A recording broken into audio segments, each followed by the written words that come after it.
C'est simple, on a notre jeu à nous, on a notre système à nous. Il faut justement encore mettre un ou deux joueurs sur la position où je doute encore, enfin pas de doute, où je ne suis pas encore tout à fait sûr qui va me rendre le meilleur service. Mais pour le reste, je crois que le choix tactique ne changera pas énormément de la tactique qu'on a fait dernièrement, sauf peut-être des petits détails. Coach, un certain pourcentage des membres de l'équipe nationale, des joueurs de l'équipe nationale, ne sont pas titulaires dans leur club et manquent de compétition. Est-ce que vous ne pensez pas que ça peut influencer ces joueurs ou le rendement de l'équipe nationale? Bien, je me suis rendu compte qu'au début du stage, il y avait quelques joueurs qui avaient besoin de toucher beaucoup de ballons, qui avaient besoin de faire des courses, même s'ils n'aiment pas tellement faire des courses. Le meilleur exemple est à côté de moi.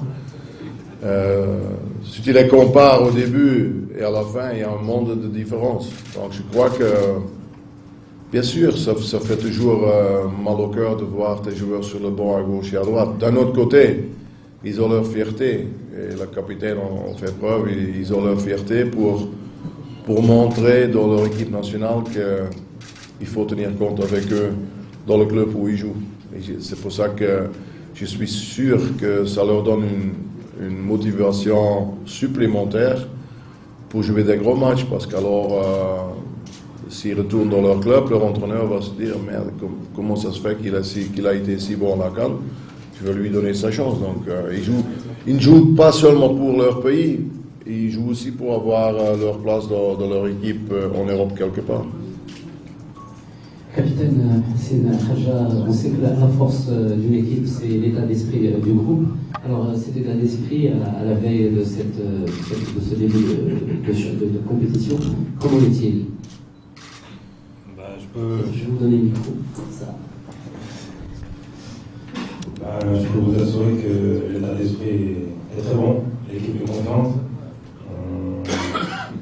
On connaît nos capacités, on connaît nos qualités, on sait que ça ne va pas être un match facile.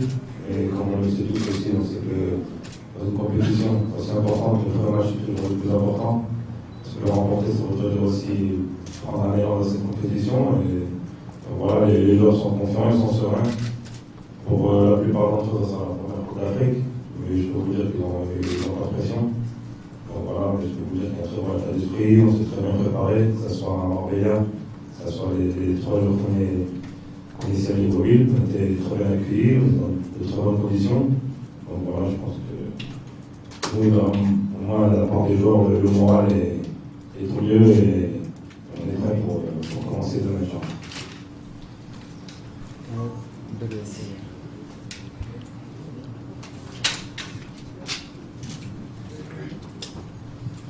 La deuxième question qui concerne l'état de Oussama Saïdi.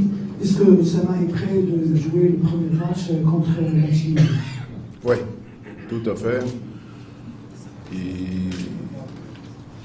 Il a voulu même s'entraîner, recommencer l'entraînement, reprendre l'entraînement une journée plus tôt que prévu.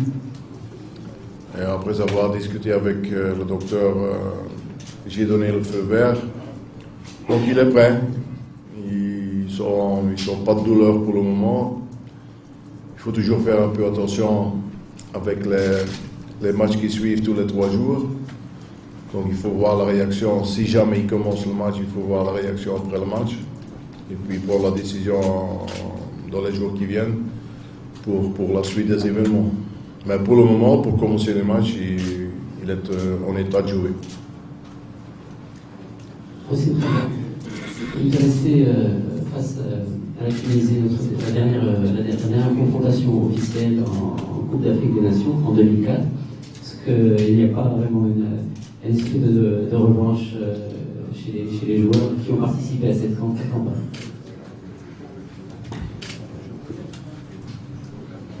D'abord, voilà, ainsi, il y a un double esprit de revanche parce que on a parlé en finale de la Coupe 2004 et ensuite on a été éliminé en 2006. Lors de ce fameux match à la tête, on s'est égalisé à la minute de la fin. Il y a cet esprit de revanche, d'ailleurs, je l'avais dit en tirage au sort. Ça soit pour la Tunisie, mais aussi pour le Gabon. Deux équipes qui dernièrement nous ont battus. Donc je pense que c'est une bonne chose aussi de les avoir pris dans le groupe. Ça va nous permettre de prendre notre revanche entre guillemets. Mais on n'a toujours pas oublié cette double élimination, que ce soit en Coupe d'Afrique, en qualification pour la Coupe du Monde, et je crois qu'on prendra en 3 de match. Une dernière question, s'il vous plaît. Une dernière. Patrick, à toi. Oui, bonjour, Patrick Juillard du site footafrica365.fr. Est-ce que vous ne pensez pas que la Tunisie est avantagée du fait qu'elle a beaucoup de joueurs évoluant en Afrique ayant l'habitude des terrains africains via leur expérience en club par rapport au Maroc? Peut-être pour le coach. On verra ça demain. Je crois que c'est une question sur laquelle je ne puisse pas donner une réponse. Je crois que plutôt c'est l'équipe qui est le mieux préparée, c'est l'équipe qui a la plus grande discipline et qui a la plus grande volonté qui va gagner le match. Je crois que la Tunisie a prouvé déjà dans le passé que c'est un pays qui a beaucoup de talent. C'est une très très bonne équipe. Par contre, j'ai une très bonne équipe aussi. Donc, je crois que c'est pas important où les joueurs ils évoluent. C'est important qu'ils forment un bloc, qu'ils forment une équipe. Et je crois que des deux côtés, ce sera le cas. Monsieur Guérès, on vous remercie. Monsieur Kharja, on vous remercie. Monsieur le journaliste, on vous remercie. On vous souhaite une bonne Coupe d'Afrique. Merci. La conférence est terminée. Merci.